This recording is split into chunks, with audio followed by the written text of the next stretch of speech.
曾经有一段时间，他是终极男性幻想，富有，身材健硕，总是被美丽的女性包围，住在数百万美元的豪宅里，只需一条帖子，他就能影响超过300万美国男性。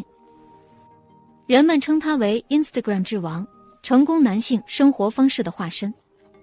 但当光鲜的外表褪去，真相浮出水面，这一切都是精心策划的幻觉，建立在父亲的财富、Photoshop 编辑、租来的女性和美国纳税人的资金之上。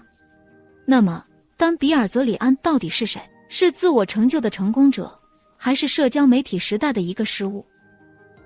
欢迎来到犯罪机密，每个谜团都将被揭开。现年43岁的丹·比尔泽里安出生于佛罗里达州坦帕，最初在社交媒体上使用时过着相对普通的生活。他最早的 Instagram 帖子展示了宁静的时刻，与兄弟在海边喂鸽子的照片。2010年后发生变化，突然间，他与多名女性一起洗澡的照片，以及在现金堆旁下棋的照片出现了。几乎一夜之间，丹成为了数百万美国男性的向往偶像。他的 Instagram 并没有反映出他家中典型的生活，满是火气。穿着比基尼的女性为他修剪胡须，无论是健身、旅行还是举办派对，他身边总是围着一群模特。有些人羡慕，有些人则持怀疑态度。一个连大学都没毕业的家伙，怎么能过上这样的生活？原来，丹是富商保罗·比尔泽里安的儿子，他曾住在一座有11个卧室的豪宅里。但在1989年，保罗因证券欺诈被定罪，判处4年监禁。他被罚款3310万美元，并被要求偿还6230万美元的非法利润。保罗入狱并申请破产，声称自己破产了。当被问及离岸账户时，他嗤之以鼻：“银行账户？我看起来像是会开银行账户的傻瓜吗？”官方上他的账户是空的。在2001年6月，保罗的银行余额仅为80美元。3个月后，余额降至23美元。在父亲破产和入狱的情况下，丹的童年远非正常。在学校里，他被当作罪犯的孩子嘲笑，他努力融入，但最终辍学了。后来，他报名参加海军海豹突击队训练，想要追求军事生涯，但在艰苦的训练中受了重伤，梦想就此破灭。于是，丹进入佛罗里达大学，在他弟弟的影响下，开始赌博。他弟弟是一位成功的扑克玩家，他自称是扑克天才 ，allegedly 赢得约5200万美元。丹辍学，开始全职打职业扑克。他开始在 Instagram 上展示生活方式，他的离谱帖子迅速引起关注，吸引了超过3164万的粉丝，并获得了 Instagram 之王的称号。丹创立了他的公司 Ignite， 看起来通过经营多个项目赚了更多的钱。项目包括电子烟、泳装和能量饮料。他的生活方式变得更加奢华，派对上的女性数量大幅激增， Instagram 上的女性穿着也越来越暴露，令人瞩目。丹开始在各种采访中露面，分享他所谓的成功蓝图。生活就是要做好准备，我弄清楚自己想要什么，然后狂热的研究，直到得到它。他还开始出售他的成功和约会秘诀，声称即使你一无所有或不吸引人，只要参加他的1997美元课程，就能轻松约到会。但问题很快就出现了，丹到底是如何赚钱的呢？他的奢华帖子早在2010年前就已经出现。随着丹的名声越来越大，他开始频繁出现在各种电视节目中，主持人们也开始挖掘关于他的传闻。最大的焦点是他的女性，还有他的财富。他的 Instagram 上有很多女性照片，引发了人们对他们是否自愿的怀疑。大多数人无法理解，为什么那么多女性会自愿穿着暴露的泳装与丹无休止的聚会。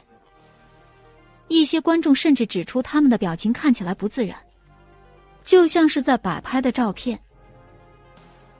然而，丹坚决否认支付或雇佣任何这些女性。另一个日益增长的怀疑集中在他财富的实际来源上。许多人质疑他的扑克能力，认为他根本没有足够的技能成为职业选手。著名职业扑克玩家道格·波尔克在他的 YouTube 频道上分析了丹的游戏玩法，并得出了相同的结论。事实上，丹在官方扑克比赛中几乎没有显著的记录，他唯一的成就是在2009年世界扑克大赛中获得第181名。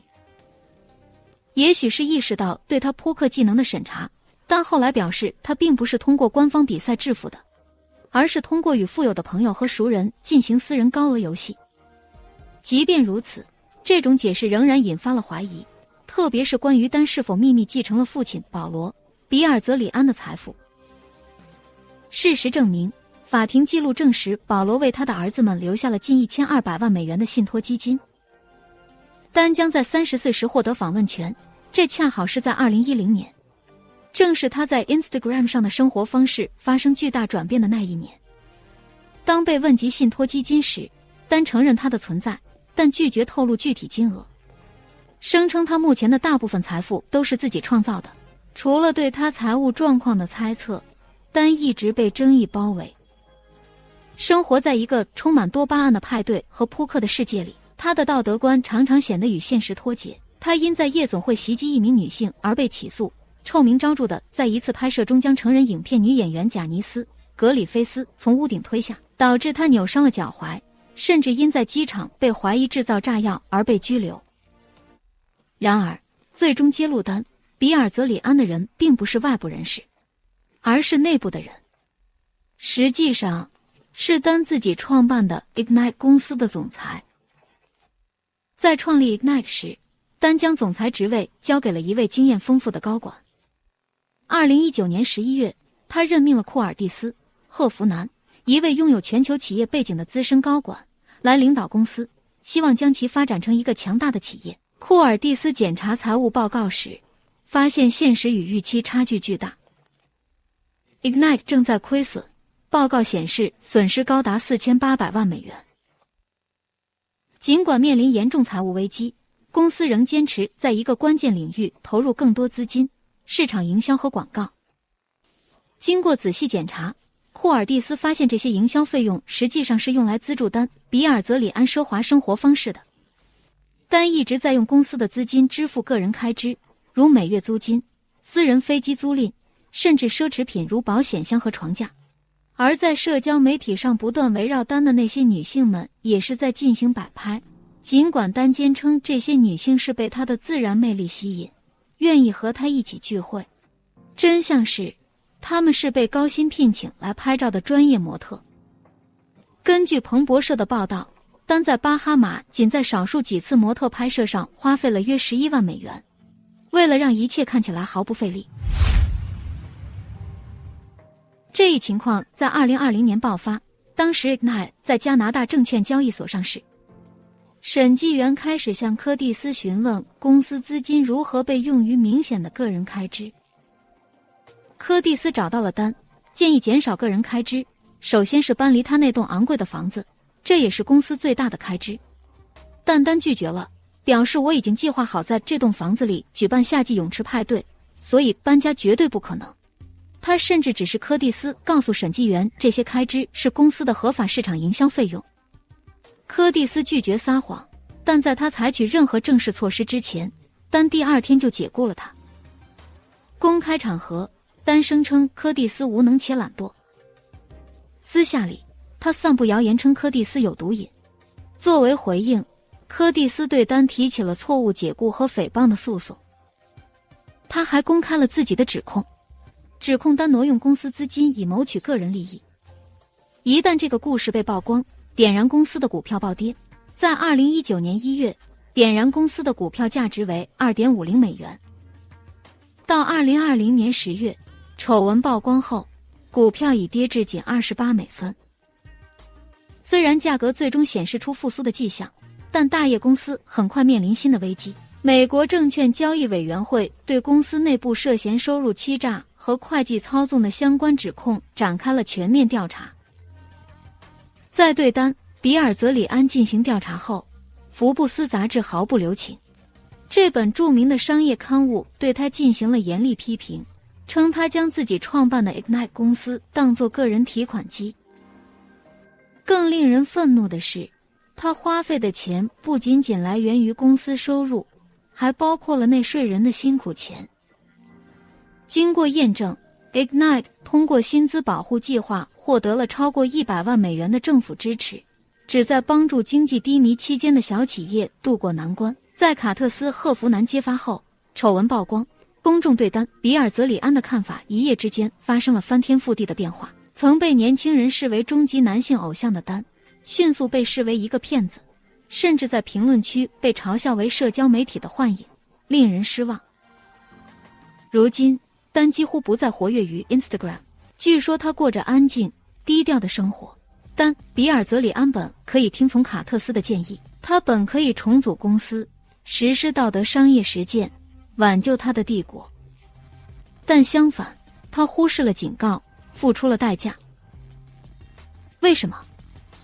有人会说，丹·比尔泽里安已经过度刺激太久了，赌博、酒精、毒品、性。随着时间的推移，他的快乐基线飙升，大多数人认为的正常一天对他来说变得无法忍受，因为任何低于持续刺激的感觉都像是戒断。丹曾声称他过着每个男人都想要的梦想生活，但如果那个梦想只是廉价的名声、租来的模特和来源可疑的钱，那么也许是时候重新定义自由的真正含义了。丹过得像个国王，但最终却被他自己创造的幻觉吞噬。没有真正的生意，没有实际的技能，没有有意义的关系。他并不是一夜之间失去一切，他是慢慢失去的，一次一次的炫耀。